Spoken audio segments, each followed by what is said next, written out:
कदर की ठोकरें खा रहा है पिता। विदेश मंत्रालय तक का दरवाजा खटखटाया, अब तक नहीं मिली कोई भी मदद।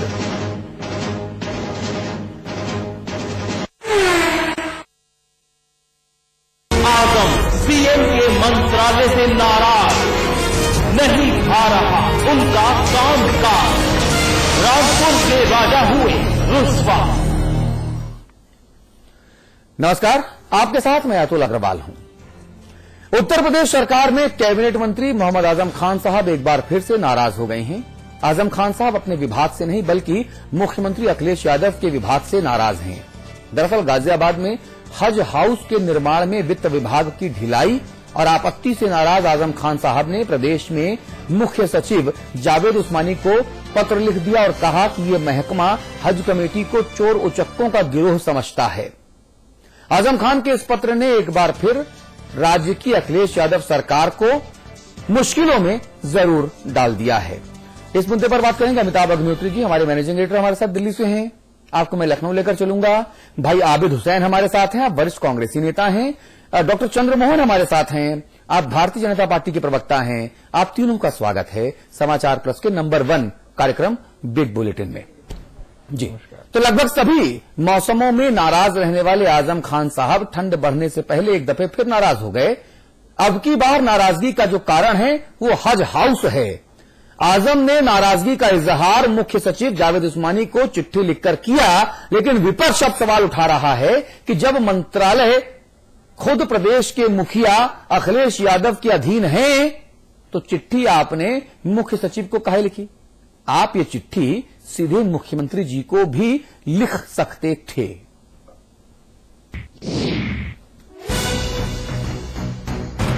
मुजफ्फरनगर दंगों के बाद अल्पसंख्यकों के बीच पार्टी की छवि सुधारने में जुटी सपा को एक बार फिर आजम खान ने करारा झटका दिया है।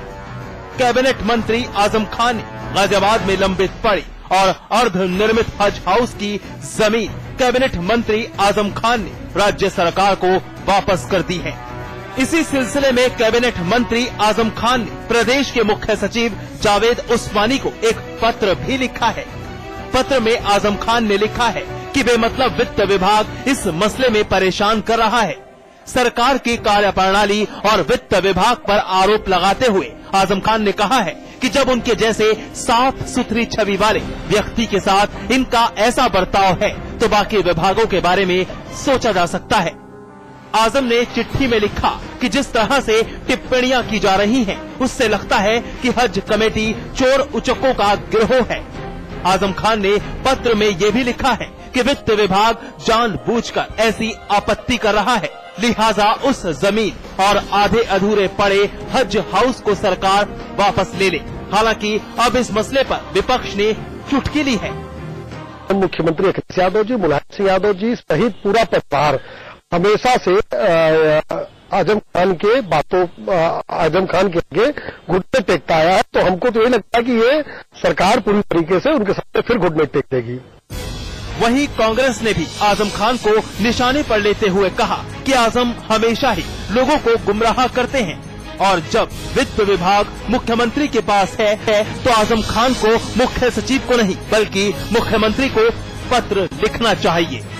और हमेशा वो लोगों को गुमराह करते हैं। गुमराह अगर करने की बात हम करते हैं तो इसका अभिप्राय ये है कि वित्त मंत्रालय मुख्यमंत्री जी के पास है, उन्हें चीफ सेक्रेटरी को पत्र लिख करके सीधे मुख्यमंत्री को पत्र लिखना चाहिए था।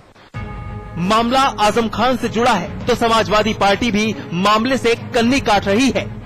हमने मुख्यमंत्री जी से इस विषय पर संज्ञान मिला और उन्होंने हमें आश्वासन दिया कि इसका जल्दी अधिकारियों की बैठक लेकर के हम इसमें कोई कार्रवाई कराएंगे।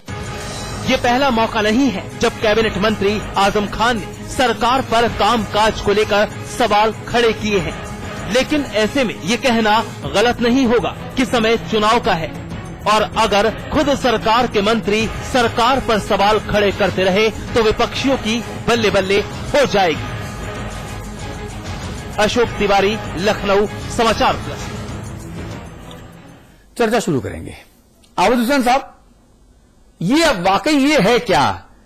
ये 900 चूहे खाकर बिल्ली हज करने जा रही है क्या हज हाउस के निर्माण के मुद्दे पर, या विद इन द पार्टी एक अपोजिशन क्रिएट करने की का जुगाड़ हो रहा है, ताकि जो अपोजिशन पार्टियां हैं उनके सवाल और उनकी धार को कुंद किया जा सके। क्या ये ठीक वैसे ही पैंतरा है जो माननीय मुलायम सिंह जी मंच से लगातार अपने बेटे की सरकार के खिलाफ बयानबाजी करके करते रहते हैं, जबकि एक साथ एक घर में रहते हैं? नसीहत वो मंच से देते हैं, माइक से देते हैं। तो क्या with in the government, with in the party एक अपोजिशन क्रिएट करने की कोशिश हो रही है ताकि हम अपोजिशन के लोगों को शांत कर सकें? देखिए, ऐसा है कि इसमें दो तीन बातें हैं, दो तीन पहलू हैं जिस पर नजर रखकर और उसको समझने की जरूरत है। हाँ। कैबिनेट मिनिस्टर मुख्यमंत्री से बराबर मिलता है, कैबिनेट की मीटिंग होती है। ये बात वो वहां भी कर सकते थे, चिट्ठी लिखकर चीफ सेक्रेटरी को भेजने का मतलब क्या है? इसका मतलब मामले को पब्लिसाइज करने की बात समझ में आती है। पब्लिसिटी का फायदा किसको होगा? पब्लिसिटी का फायदा मुझे तो लगता है कि कहीं न कहीं मुजफ्फरनगर के उस तांडव के बाद माइनॉरिटी के बीच में समाजवादी पार्टी की खोई हुई साख को किस तरह से रिपेयर किया जाए, उसके ऊपर कुछ न कुछ ड्रामेबाजी की जाए, ऐसा कुछ लगता है। इसलिए कि वक्फ मिनिस्टर हैं, चीफ मिनिस्टर से मिलते हैं, कैबिनेट की बराबर मीटिंग होती है, चीफ सेक्रेटरी को ये चिट्ठी लिखते हैं, चिट्ठी लिखने की जरूरत ही नहीं, चीफ सेक्रेटरी तो कैबिनेट मिनिस्टर के नीचे होता है। नहीं, और जब ये नाराज हो जाते हैं तब पूरी की पूरी सरकार चचा चचा चचा कहती हुई इनके द्वारे पहुंच जाती है। तो भाई आप ना तो आप अपने भतीजे या जो मुख्यमंत्री हैं उनको फोन लगा देते, देखो भाई गड़बड़ हो रहा, सही करो उसको। 100% आप चीजों को पब्लिसाइज कर रहे हैं अपने फायदे के लिए, सवाल तो ये है ना। बिल्कुल बिल्कुल, कहीं न कहीं ये समाजवादी पार्टी के अंदर चूंकि उत्तर प्रदेश की सरकार की साख हर इशू पर गिरती चली जा रही है। हाँ। कोई एडमिनिस्ट्रेटिव रुख कहीं दिखता नहीं है। हाँ। तो उन्होंने कहा कुछ न कुछ चलो इसी पर करें मुसलमानों को कि ये कब इनको पता चला? ये इनको कब पता चला? 1 साल बाद पता चला। इनको पहले क्यों नहीं पता चला कि हज हाउस पर क्या क्या दिक्कतें हैं? और ये कोई इस बार मंत्री रहे हैं?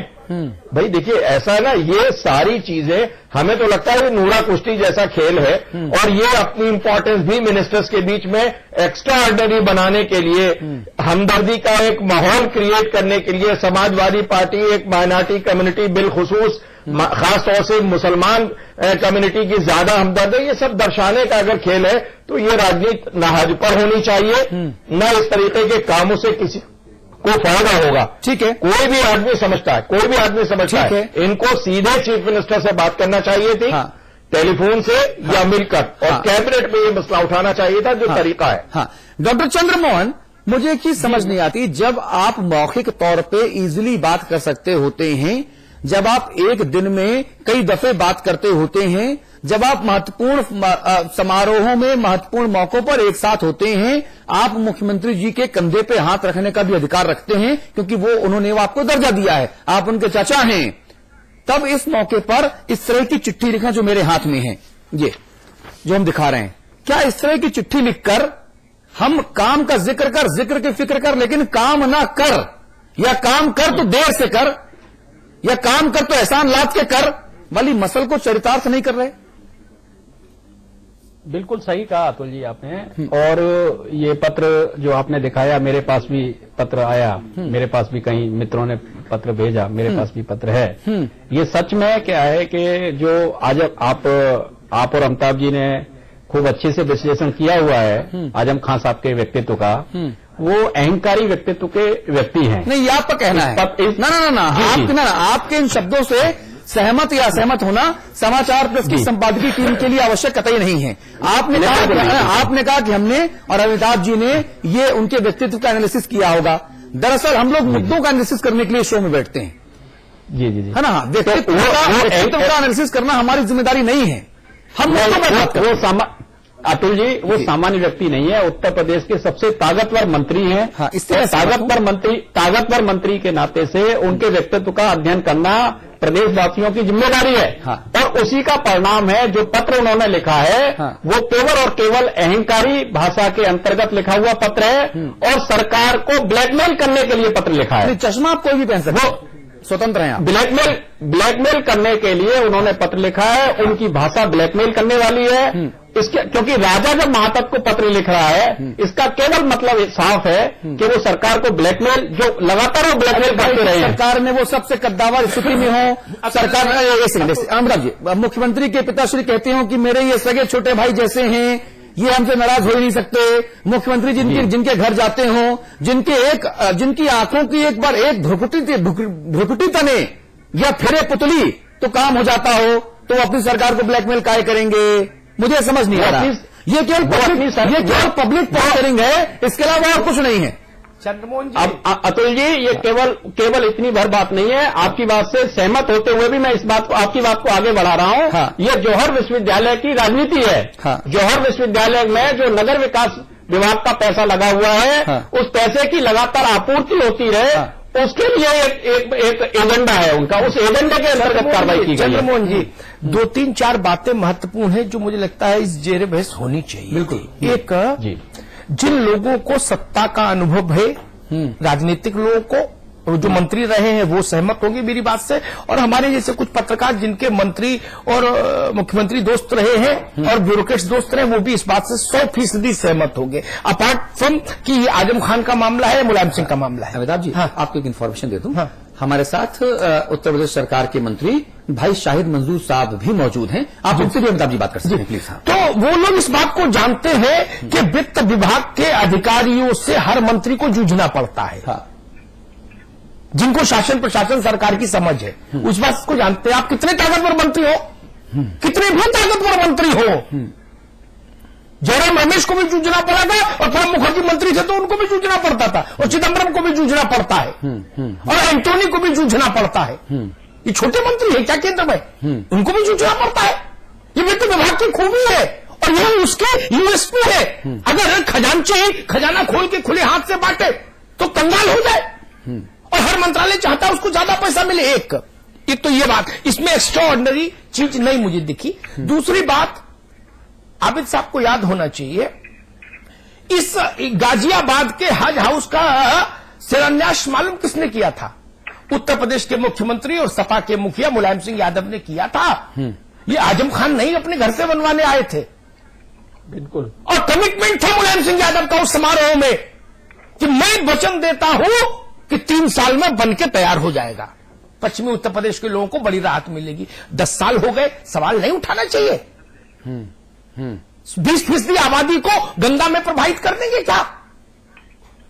क्यों नहीं पैसा मिला? क्यों नहीं मिला? और मामला इतना बड़ा नहीं, ये बाबुओं के स्तर का मामला है। ये अखिलेश जी और आजम जी के बीच का मसला नहीं होता तो सुलझ गया होता। और तीसरी बात मैं ये कहूंगा, हज हाउस का मसला, चिट्ठी सार्वजनिक क्यों हुई, ये भी एक प्रश्न आया। ठीक है ना? मुझे एक बात बताई, लोगों ने कहा कि सब सरकार को ब्लैकमेल करना चाहते, किसी का ह्यूमिलेट करना चाहते, किसी का कोई एजेंडा चलाना चाहते। मुझे बताइए, मुलायम सिंह यादव जब बोलते हैं तो वो बात कान में क्यों नहीं कहते अखिलेश जी से? वो तो दूसरे नहीं ना, उनका तो डीएनए एक है ना। वो तो अपने पुत्र का नुकसान नहीं चाहेंगे, ना पार्टी का चाहेंगे, वो दोनों के सरपरस्त है।